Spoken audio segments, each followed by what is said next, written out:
اس کے علاوہ بھی ایک بڑا اہم ٹاپک ہے کہ پی ٹی آئی چیئرمین کے ایک دوست بھی ہیں، بہت درینہ دوست ہیں، ان کے وکیل بھی ہیں، ان کے پارٹی کے اندر بھی رہے، ابھی بھی ان کے کیسز لڑتے ہیں، حامد خان صاحب، انہوں نے بہت اہم انکشافات کیے ہیں۔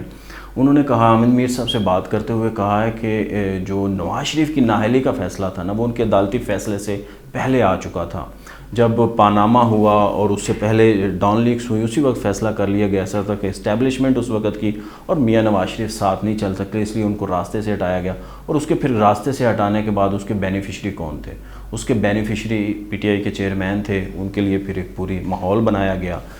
نواز شریف کو نااہل کیا گیا، ان کو پارٹی صدارت سے ہٹایا گیا، ان کی پارٹی توڑی گئی، ان کو جیل بھیجا گیا،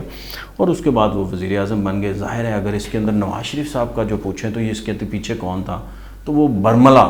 برملا فیض حمید کا نام لیتے ہیں اور جنرل باجوہ کا نام لیتے ہیں، فیض حمید کا تو وہ برملا نام لیتے ہیں۔ تو کیا اس کے اوپر کوئی کمیشن بنے گا؟ کیونکہ یہ ایک حالات ہیں، نون لیگ آج کل بیانیاں بنا رہی ہیں جی 17 میں پاکستان کیسا تھا، 17 میں جب میاں نواز شریف گئے تھے تو بہت ترقی تھی۔ تو اگر یہ ساری چیزیں، یہ جو بیچ میں آیا ہے پی ٹی آئی کے چیئرمین کو لانچ کیا گیا تھا، تو اس کے اندر معیشت کی تباہی آئی ہے، تو پھر ٹھیک ہے کمیشن بننا چاہیے تاکہ دودھ کا دودھ اور پانی کا پانی ہو، تاکہ معاملات سارے اس کو نکلیں۔